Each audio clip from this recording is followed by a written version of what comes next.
여당은 현재 지금 여당 대표가 누구냐를 두고서 치열한 경쟁을 벌이고 있는데 얼마 전까지만 해도 양강 구도라는 그런 말들이 나왔지만 이제는 그 양강 구도가 좀 무너진 거 아니냐 이런 관측들이 살짝 나오고 있습니다.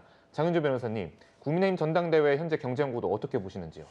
앵커님 말씀 주신 것처럼 이제 초반에는 양강 구도, 그러니까 김기현 후보와 안철수 후보의 양강 후보의 어떤 구도가 굳어지는 거 아니냐라는 얘기들이 많았는데요.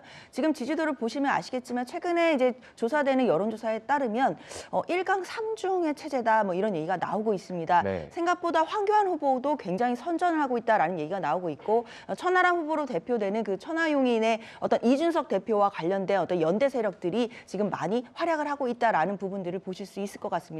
그리고 생각보다 안철수 후보의 어떤 지지율이 조금씩 떨어지면서 그 지지율만큼이 천하람 후보와 황교안 후보에게 이제 나눠서 가고 있다라는 분석들도 나오고 있고요.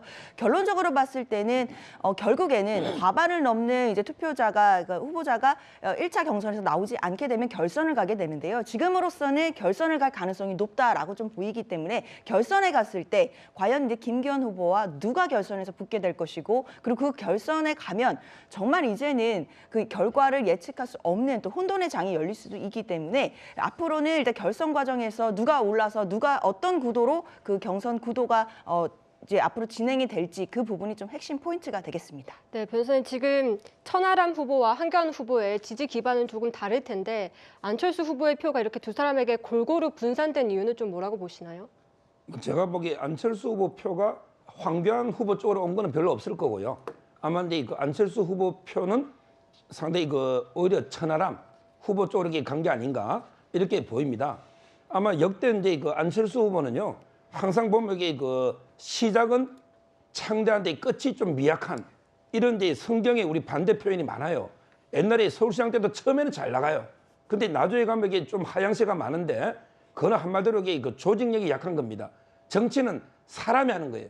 근데 안철수 후보 주위에 사람이 현역 의원이 누가 있습니까? 권은희 의원 떠나고 그다음에 이태규 의원 떠나고 지금 이게 누가 있습니까? 뭐 이재호 전 의원에게 돕는다 하지만 김영우 전 의원이나 저는 이게 조직력이 약한 거 이 점에서 천하람 후보 쪽으로 많이 뺏기는 거예요. 왜냐하면 거기는 그래도 이준석 전 대표나 또 이게 조직이 있고 최고위원들도 팀이 돼 있잖아요.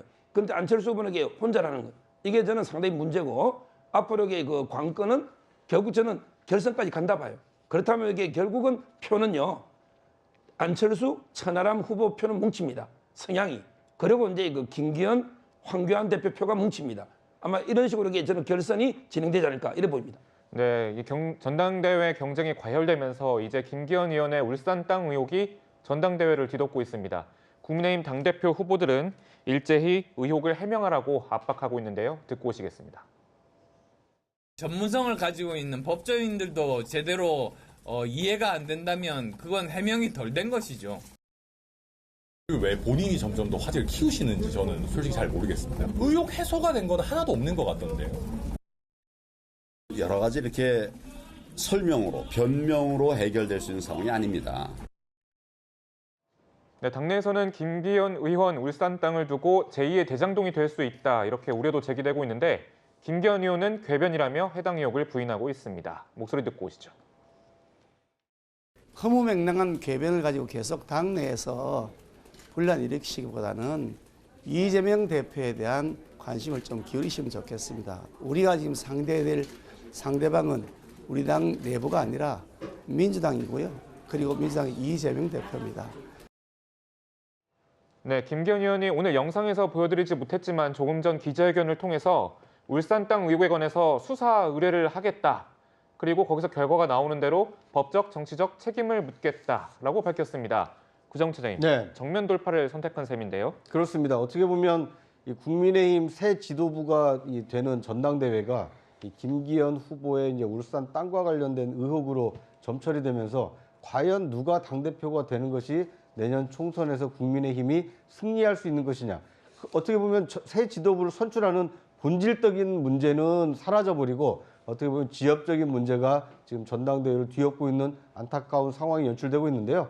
이제 당사자인 김기현 그 후보로서는 기자회견을 자청해서 설명을 했음에도 불구하고 나머지 경쟁 관계에 있는 3명의 후보가 똘똘 뭉쳐서 지금 계속해서 의혹을 더 확대 재생산하고 있기 때문에 아마 수사 의뢰를 통해서 법적 정치적 책임을 지겠다. 그런 그만큼 자신 있다. 이제 이런 의견을 표명한 것으로 보입니다.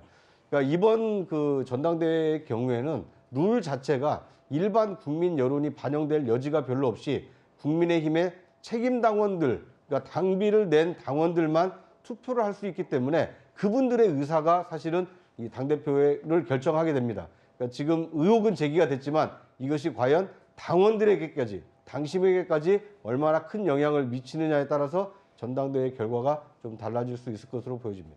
변호사님, 그런데 지금 황교안 후보와 김기현 후보의 표가 결국에는 같이 결집될 수 있다 이런 얘기를 해주셨는데 지금 이 땅 투기 의혹은 황교안 후보가 가장 앞장서서 좀 제기를 하고 있거든요. 과연 마지막에 결집이 될 수 있을까요? 그래도 이제 지지층의 성향이 다 보수 쪽으로 있고 안철수 천하람은 이제 그 약간 중도 쪽으로 이렇게 가 있기 때문에 지지층은 이게 나중에 뭉칠 수 있는데 아마 이제 둘 사이는 돌아올 수 없는 강을 걷는 것 같아요. 네. 황교안 대표와 김기현 후보는 이제 강을 걷는 것 같은데 저는 이 부분은요 지금 이게 명백한 가짜 뉴스도 있어요. 대표적으로 양이원영 의원이 1,800배 있잖아요. 이거는 이제 183만 원 KCC 그 땅하고 비교할 땅이 아닙니다. 따라서 이게 1,800배가 올랐다느니 이런 거는 이게 그 가짜 뉴스가 분명하고 다만 이제 저는 김기현 후보가 저번에도 제가 방송 이야기했지만 본인 해명으로 이게 그 등기부는 3,800인데 네. 본인 해명으로 2억 860만 원이 샀다 이렇게 했고요. 그다음에 본인도 해명이 평당 10만 원 된다 했어요. 그런데 인근 시세가 20만 원에 거래된 사례는 있습니다. 자, 10만 원이면 3만 5천 평이면 35억이에요. 그럼 본인 말로 2억에 샀다 치고 그래도 이게 15배 오르면 25년 사이에 15배 오르면 1, 2년에 한 배씩 오르는 거 아닙니까? 이게 국민의 정서에는 안 맞는 거예요. 저는 이게 불법이 있었다고 뭐 울산의 이재명이다 이런 데는 동의 안 합니다. 불법도 동의 안 해요.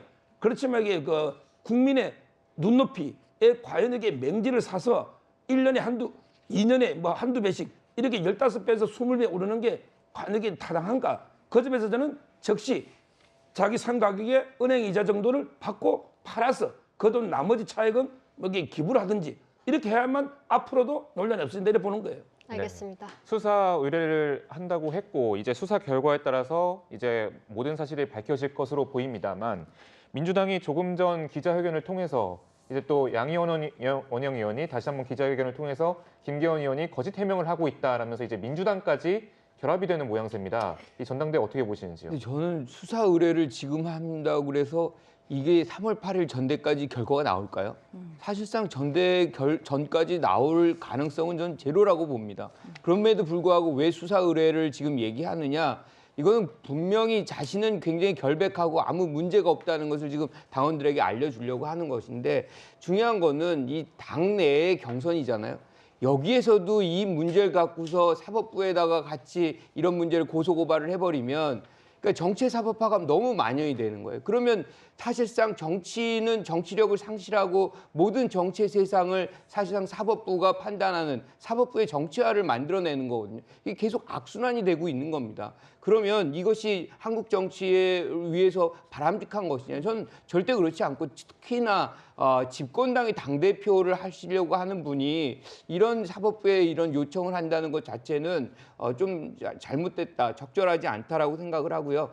지금 이 장면에서 가장 중요한 거는 국민의힘의 지지자들은 총선 승리인데 이 지금 당 후보들은 공천을 누가 하느냐에 더 관심이 많은 것 같아요. 그러다 보니까 안철수 후보가 오늘 김기현 후보가 만약에 당대표가 되면 공천 학살을 할 것이다. 뭐 이런 극단적인 용어까지도 등장을 해요.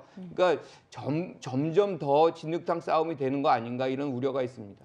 알겠습니다. 윤석열 대통령의 노조 강경 대응 기조와 국민의힘 전당대회 상황까지 짚어봤습니다.